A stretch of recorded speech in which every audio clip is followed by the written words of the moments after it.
एक डॉक्टर की जिंदगी इतनी आसान नहीं होती जितना आप सोचते हैं। आप में से कई सारे बच्चों ने बोला गीतेंद्र सर छोड़ गए, गीतेंद्र सर के भरोसे बैठे थे, सर ने भरोसा तोड़ दिया, सर ने ऐसा कर दिया, सर ने वैसा कर दिया। भाई सर के पास ऑप्शन हमेशा से है कि भाई मैं बोलूं कि आज क्लास पोस्टपोन हो गई, आज क्लास नहीं लग पाएगी क्योंकि ये कारण है। मैंने वैसा नहीं किया, मैंने आपके लिए पूरा शेड्यूल अरेंज करके दिया कि भाई कहां पर निधि मैडम लेक्चर लेंगी, कहां पर शैल मैडम लेक्चर लेंगी। क्योंकि इस समय जब ये लेक्चर मैं रिकॉर्ड कर रहा हूं, आपको पता नहीं है कि मैं मॉर्निंग 6 AM उठ के जो है कितने सारे पेशेंट देखे, कितने सारे कंसल्टेशन मैंने किए, और उसके बाद जैसे अभी मैं लेक्चर रिकॉर्ड कर रहा हूं 11:20 हो रहा है इस समय के, और मैं लेक्चर रिकॉर्ड कर रहा हूं आपके लिए क्योंकि मुझे मालूम है कि ये मेरा ही काम है ये। लेकिन मेरे पास क्या है, मेरे पास हमेशा कभी कभी क्या होता है, कर्तव्य होता है ना, जो आपका कर्म होता है उसका भी कन्फ्लिक्ट हो जाता है। समझते ना आप, कॉन्फ्लिक्ट का मतलब समझते हैं कि दो चीजों में आपस में द्वंद्व हो जाता है। जब भी ये बात दिमाग में डाल लेना अच्छे से कि जब भी कभी द्वंद्व होगा मेरे डॉक्टर होने और मेरे टीचर होने के बीच में, सुनना बात यहां, जब भी कभी द्वंद्व होगा मेरे डॉक्टर होने और मेरे टीचर होने के बीच में, जीतेगा डॉक्टर। क्यों?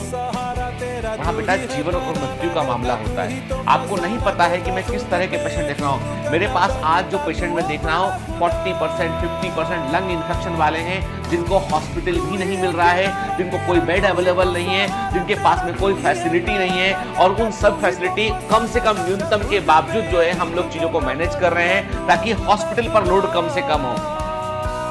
आप क्या चाहते हैं? आप चाहते हैं कि आपका शिक्षक जो है वो आपके लिए पूरे समय अवेलेबल रहे, हर समय अवेलेबल रहे, आपके व्हाट्सएप कॉल पर अवेलेबल रहे, आपके व्हाट्सएप मैसेज पर अवेलेबल रहे, और अपनी खुद की नजरों में गिर जाए।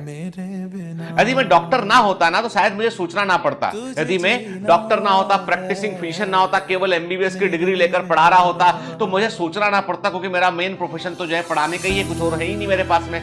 लेकिन मेरे साथ क्या है कि ईश्वर की दया है, कृपा है कि मैं एक डायबिटोलॉजिस्ट हूँ, डायबिटीज का डॉक्टर हूँ, मैं फैमिली मेडिसिन एक्सपर्ट हूँ, मैं स्पेशलाइजेशन किया हुआ है मैंने फैमिली मेडिसिन में, पोस्ट ग्रेजुएशन किया हुआ है मैंने डायबिटीज के अंदर। तो मैं एक डॉक्टर हूँ जो क्वालिफाइड डॉक्टर है, जो प्रैक्टिस करता है। मेरा अपना एक पर्सनल क्लिनिक है, मेरा अपना जो है बाकायदा कुछ जो है वो एक प्रकार से कहते हैं ना कि मैं कुछ मेरे अपने कुछ सेंटर यहाँ जाके मैं पेशेंट्स को देखता हूँ। तो कहने का मतलब ये है कि मैंने बेटा कभी भी जब भी कभी ना, एक डॉक्टर की जिंदगी इतनी आसान नहीं होती जितना आप सोचते हैं। और आप में जितने बच्चों ने ये लिखा मेरे को, जब मैं लिख चुका था मैसेज में, मैंने कमांड में डाला, मैंने कहा कि बेटा डॉक्टर गीतेंद्र जो है वो, मैंने बोला अपनी टीम को ये इस तरह से कमांड डाल देना, टीम ने डाला उसमें कि डॉक्टर गीतेंद्र प्रैक्टिसिंग फिजिशियन भी है, तो उनके पास अभी प्रायोरिटी है कि इस इमरजेंसी में जहां अस्पताल अवेलेबल है। आज के पहले तो मैंने आपसे कभी नहीं कहा कि मेरे डायबिटीज के 2 पेशेंट सीरियस आज मैं क्लास नहीं लूंगा, कभी नहीं किया मैंने ऐसा, क्योंकि तब इमरजेंसी, तब विकल्प मौजूद थे। आज तो ये कंडीशन है ना, आज तो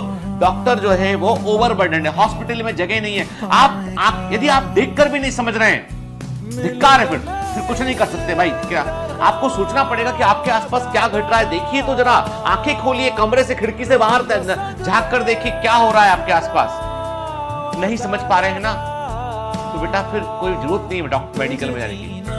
पत्थर है, पत्थर समझना पड़ेगा, महसूस करना पड़ेगा उस परिवार का दर्द जिसका फैमिली मेंबर एक 40% 50% लंग इन्फेक्शन जिसको हो चुका है, वो फैमिली मेंबर दूसरा तीसरा आदमी भी घर में बीमार पड़ा है, कोई मेडिकल केयर नहीं, कोई उम्मीद नहीं, कोई आशा नहीं, कहां से क्या करेंगे बताइए मेरे को।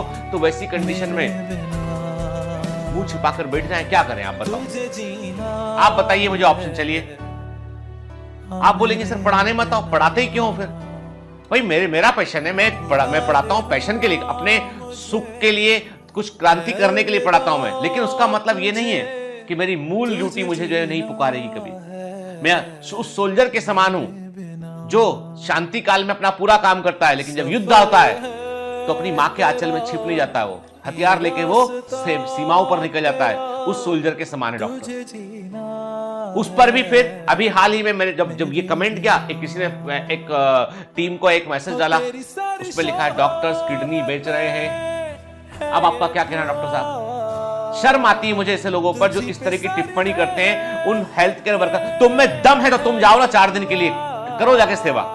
आप डॉक्टर्स को बोलते हो, बहुत गलत बात है बेटा। ये कहां से मैसेज आते हैं? यदि किडनी निकाल रहे हैं तो इतनी किडनी लगवा कौन रहा है ये तो बता दो भाई। यदि इतनी किडनी निकाल रहे हैं लोग तो इतनी किडनी लगवा कौन रहा है? किसकी किडनी लग रही है बताइए? कहां पर ऑपरेशन हो रहा है? क्या किडनी निकाल के फ्रिज में रख ली लोगों ने? किडनी निकाल के फ्रिज में रख ली कि भाई आप 2 साल के बाद किडनी यूज करेंगे। आपको लगता है ह्यूमन ऑर्गन ऐसे होते हैं? मजाक बनाकर रख दिया है। ये व्हाट्सएप यूनिवर्सिटी ने, फेसबुक ने, इन सब ने। बोलूंगा 4-5 मिनट बाद बोलूंगा, लेक्चर शुरू होगा 5 मिनट के बाद। अभी शर्म आती है ऐसे मैसेज व्हाट्सएप पे मुझे भेजने वालों पर, ऐसे मैसेज जो है वो टीम को भेजने वाले पर। शर्म आती है। आप जिस देश के नागरिक है ही नहीं। आपको नहीं बोल रहा था, जो लोग ऐसा करते हैं उनको बोल रहा। शर्म आती है, बहुत शर्म आती है कि इस समय जब जो है पुलिस वाले, डॉक्टर्स अपने कुछ नहीं है उनके पास में। क्या लगता है आपको ये सरकार क्या भर भर के कुछ दे रही है उनको? क्या लगता है आपको? लिमिटेड रिसोर्सेज में काम कर रहे हैं वो लोग, बेस्ट पॉसिबल काम कोशिश कर रहे हैं। आप सोचते हो कि वो उनके दिल नहीं है, उनके हृदय नहीं है, वे तो लालची हैं, वे ऐसा करते हैं। शर्म आती बेटा, बहुत शर्म आती है। क्योंकि दुख होता है कई बार कि इतना लोग करते हैं दिन और रात, रात के 12 बजे भी फोन अटेंड कर रहे हैं, 1 बजे बता रहे हैं कि काम करो, ये लगा दो, ये दवा दे दो उसको, ठीक है, वहां से वो करो। मतलब फिर सुनना ये पड़ता डॉक्टर्स को। आम आदमी जो है ना वो मतलब मुझे कई बार लगता है कि हमारे देश के डीएनए में कुछ फॉल्ट हो गया भाई, ठीक है ना। सोचने की प्रवृत्ति में फॉल्ट हो गया, बदलना पड़ेगा इसको।